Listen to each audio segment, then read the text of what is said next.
Olá pessoal, sejam super bem-vindos a mais um vídeo do canal. No vídeo de hoje eu vou falar sobre o DNA do toque. Calma, não é um vídeo biológico.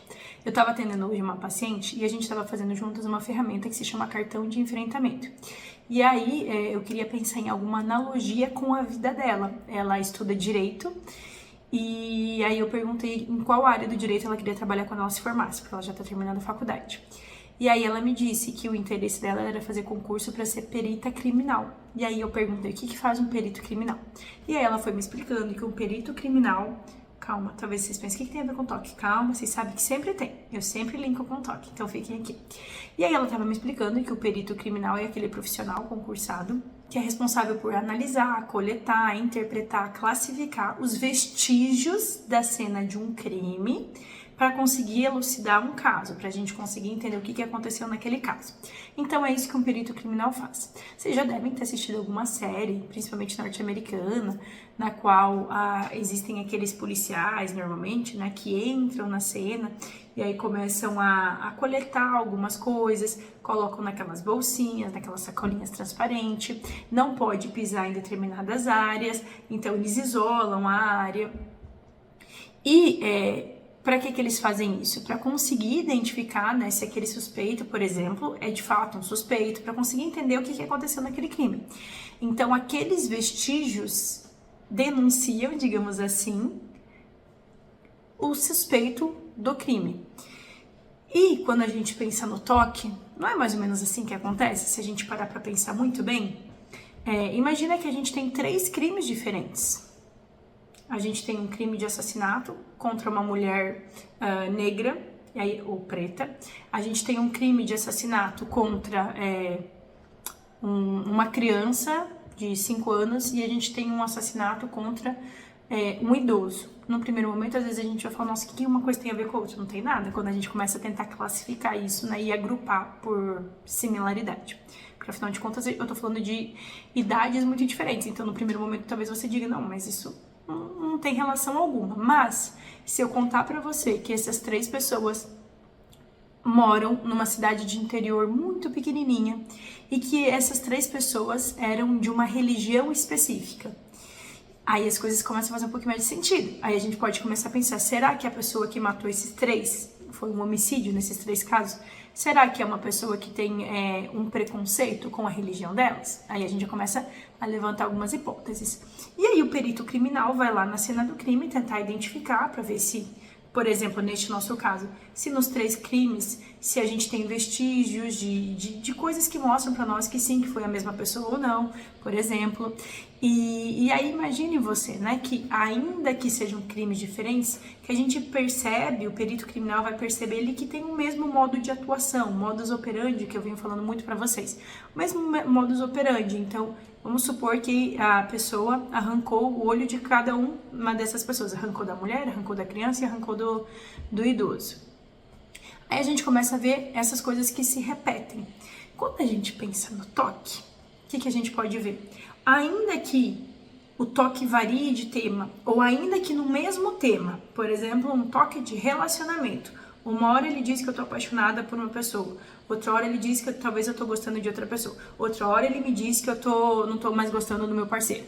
Então, muitas dúvidas que se repetem, independente da cena do crime, digamos assim, não importa qual é a situação, o modo de agir é o mesmo. Então, quando a gente vai classificando o que se repete nesses crimes, no nosso caso aqui do toque, o que se repete em todas as situações? A dúvida, uma sensação de não poder confiar em você mesmo, uma sensação de que você não pode garantir as coisas pela tua própria consciência, digamos assim. Então, quando a gente começa a ver, a gente pode classificar aquilo que não tá bacana, aquilo que, de alguma forma, mostra pra nós que tem algo de errado acontecendo, que no caso de vocês é estar sofrendo de toque. Então, quando a gente pensa na cena de um crime, os peritos vão lá agrupar por sacolinhas, vai colocando ali as coisas naquela sacolinha transparente, eles vão classificando.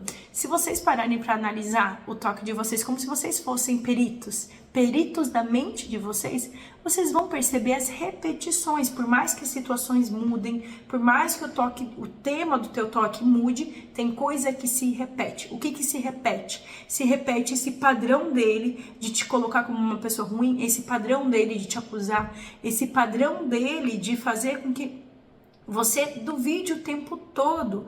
Então não importa se é um toque religioso, ele vai fazer você achar que você é um pecador, que você tem que rezar 1 milhão de vezes. Não importa se é um toque de contaminação, vai achar que nunca está limpo o suficiente, então você tem que limpar mais e mais e mais e mais e mais, fazendo você acreditar que você vai se contaminar ou contaminar outras pessoas. Não importa se é um toque de fenômenos sensoriais, que você não tem um pensamento, mas ele faz você ficar desconfortável e faz você ter que fazer alguma atitude, alguma compulsão. Não importa se é um toque de pensamentos, ele vai fazer você ficar ruminando aqueles pensamentos.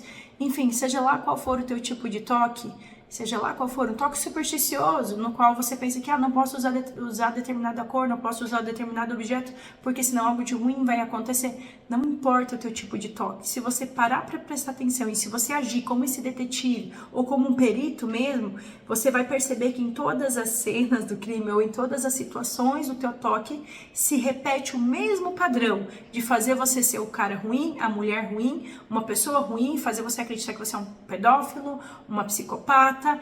Esse é o modus operandi do toque. Então, quando a gente está diante dele, a gente não pode comprar a versão dele. Se eu estou diante do suspeito, eu preciso analisar, eu preciso fazer essa perícia. Eu não posso simplesmente comprar a versão que ele está me dizendo. Para isso que a gente vai usar esses vestígios para analisar, para chegar numa conclusão. No caso de vocês, espero que esteja muito clara qualquer conclusão quando vocês observam cada situação que vocês vivenciam por conta de toque, seja lá qual for o tipo de toque de vocês. Tá certo, pessoal? É isso que eu queria pro vídeo de hoje, trazer esse DNA do toque. Qual DNA? Esse DNA de mentiroso, de manipulador, de tóxico, que sempre vai dar um jeito de fazer você parecer que você é uma pessoa ruim, que o que você tá fazendo não é suficiente, que tem que fazer mais e mais e mais e mais, porque você acha que assim você vai garantir algo. Mas infelizmente isso não garante absolutamente nada. Só garante você continuar acorrentado às algemas do toque. Então, eu quero libertação para vocês, eu quero que vocês cada vez mais percebam e denunciem para vocês mesmos no quanto é, mais uma vez, o meu toque enchendo meu saco, no bom português. Gostaram do vídeo de hoje? Como vocês sabem, sempre gosto de trazer temas um pouco diferentes para falar do mesmo assunto, para a gente conseguir cada vez mais fazer mais conexões neurais, digamos assim, para cada vez mais vocês conseguirem se libertar deste transtorno que é aprisionador. Gostou deste vídeo? Deixa o seu like, deixa o seu comentário para saber se vocês gostam quando eu faço esse cruzamento aí de informações, de universos para além da psicologia. Muitíssimo obrigada pela sua atenção e qualquer sugestão deixa aqui embaixo, dúvidas, comentários deixa aqui embaixo. Muito obrigada e até o nosso próximo vídeo. Até lá!